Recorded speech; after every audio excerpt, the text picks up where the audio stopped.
이명호 회장의 아내 이명희 이루재단 이사장이 경찰에 소환됐습니다.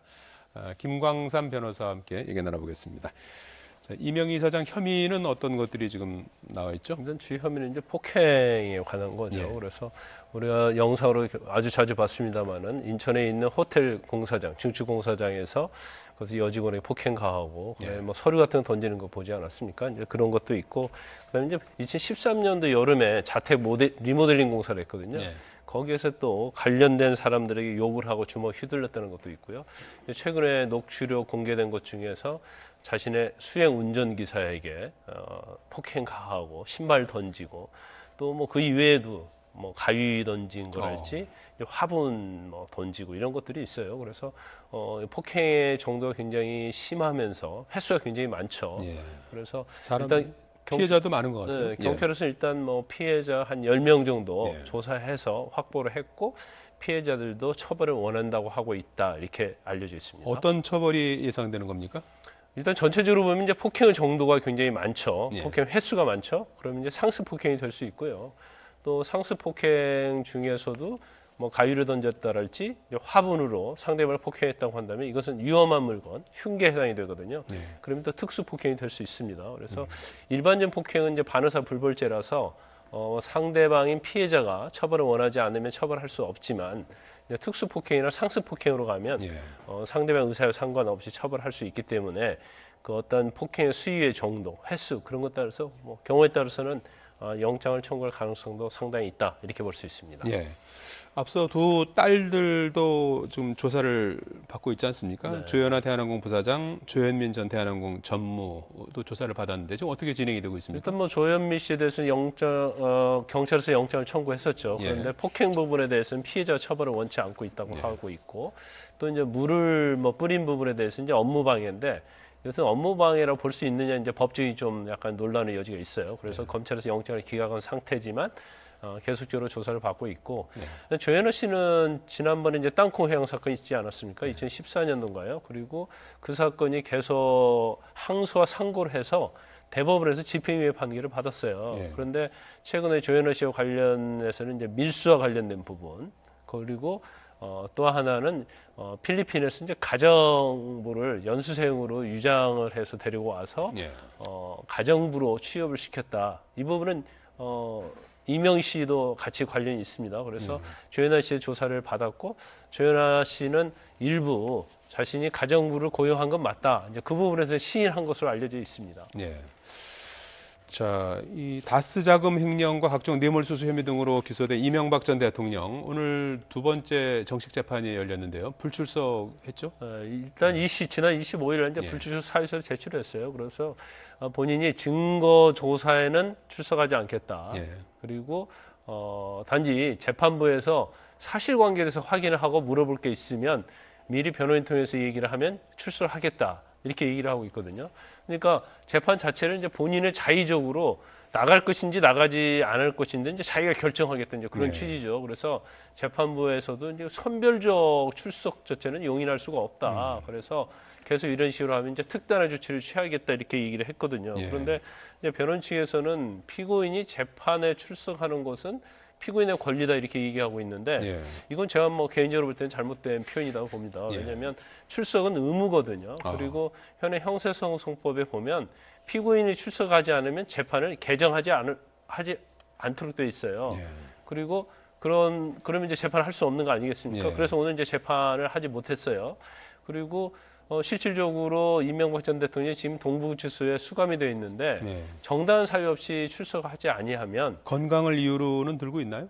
네, 건강을 이유로 들고 있죠. 예. 그런데 이제 그 재판부도 얘기를 했었는데 지난번 재판할 때 보니까 재판에 출석하지 못할 정도의 그런 건강상의 이유가 있는 건 아니다 이렇게 얘기를 했거든요. 예. 그래서 실질적으로 재판부에서 할 수 있는 수단은 교도관을 통해서 인치할 수 있는 그런 방법이 있거든요. 강제로 그렇죠. 네, 그런데 나오게 하는 거죠. 예. 박근혜 전 대통령도 사실 이제 전 대통령이기 때문에 예. 전 재판부에서 그러한 조치를 취하지 않아서 걸석 재판으로 이어졌거든요. 예. 그래서 아마 이명박 전 대통령에 대해서도 강제로 인치하기는 쉽지 않을 겁니다. 그러면 결과적으로 이 전 대통령도 재판을 이제 보이콧한 것을 볼 수 있고요.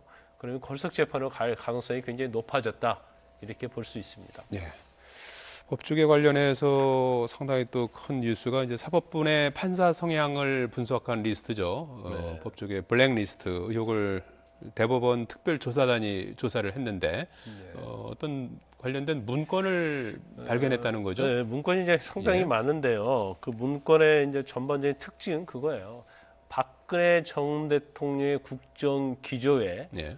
상응하는 재판을 하지 않았느냐. 이제 그 이유가 뭐냐면 문건 내용에 보면 우리가 국정 운영에 이렇게 도움을 줬다. 예. 그러면서 여러 가지 문건을 그 내용에 들어가 있어요. 문건에 보면. 예. 그래서 예를 들어서 뭐 재판에 있어서 어떻게 박근혜 전 대통령 정부와 코드 이건 굉장히 보수적인 코드 아니겠습니까? 예. 근데 거기에 맞춰서 뭐 예를 들어서 국가에 대한 배상 이게 대해서 배상 범위를 굉장히 좁혀놨다랄지 아니면 이제 국가 수호를 위해서 뭐 이석기 재판 같은 것들 그러니까 전 정부에서 선호할 수 있는 그런 재판을 나열을 한 거죠. 이렇게 예. 우리는 국정에 협조를 했다. 근데 사실 삼권 분립이라는 것은 국정에 협조하기 위해서 사법부가 있는 건 아니잖아요. 예. 그런데 이런 식으로 어떤 상고법원을 설치하기 위해서 우리가 이 정도로 협조를 했으니까 상고법원에 협조에 도움을 줘라. 예. 근데 상고법원에 도움을 주려고 하면 정부하고 이제 국회에서 할 수 있는 일이거든요. 그래서 이러한 재판에 참여를 하고 재판을 조정하면서 정부하고 딜을 한 게 아니냐. 이제 이런 그 세 번째 특조조사단에서 이런 문건들을 이제 발견한 거예요. 네. 그래서 이거 자체는 사법부를 굉장히 훼손한 행위다. 그래서 지금 현재 화살 자체는 양승태 전 대법원장에게 쏠리고 있는 상황이죠. 예, 양승태 대법원장 시절에 법원행정처가 이제 만든 문건인데요.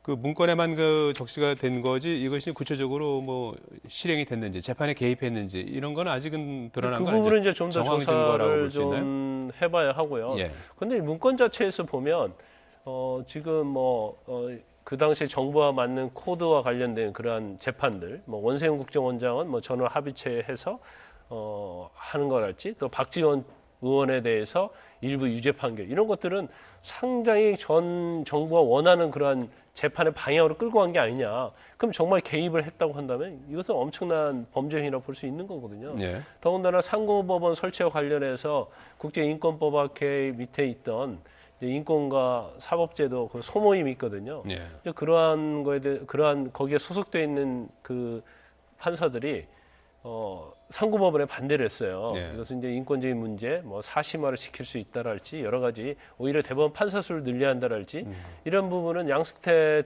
전 대법원장이 굉장히 상고법원에 많은 뭐 집착을 한 것으로 보이거든요. 예. 그래서 그거에 반대한 판사들에서 사찰을 했지 않느냐. 예. 물론 인사에 불이익은 주지 않았다고 이렇게 얘기는 하고 있지만 그것 자체는 사찰 자체만 해도 문제가 있다 이런 거죠. 그래서 예. 양승태 전 대법원장을 직접 조사를 해야 한다. 그리고 이제 참여연대 같은 곳에서는 지금 고발을 했어요. 예. 그리고 피해를 받은 판사도 이제 고발하겠다고 이렇게 얘기를 하고 있기 때문에 과연 양승태 전 대법원장을 직접 검찰에서 조사를 할 수 있을지 그런 추이를 좀 지켜봐야 한다 이렇게 봅니다. 참고적으로 그 상고법원이 뭐길래 그렇게 내부에서 이런 문제가 생긴 거라고 근데 보십니까? 상고법원 차에 이제 찬반 양론이 굉장히 많이 있습니다. 예. 근데 상고법원은 이제 대법원 판사 1인당 그 업무 부담이 굉장히 많이 예. 되거든요. 이제 3심 마지막 심이기 때문에 그래서 그때 양승태 대법원장이 이제 상고법원을 굉장히 집중적으로 설치하려 노력을 많이 했어요. 그래서 상고법원 자체는 이제 대법원의 업무를 경감시키기 위해서 예. 이제 상고법원에서 일반적인 민사 형사 사건을 처리하게 하고 예. 예. 어떠한 사유적 주장이 되는 사건이랄지 판례 변경 알겠습니다. 사건은 대법원에 회부를 하자 이제 이런 취지의 그런 제도입니다. 네, 김광삼 변호사였습니다. 잘 들었습니다.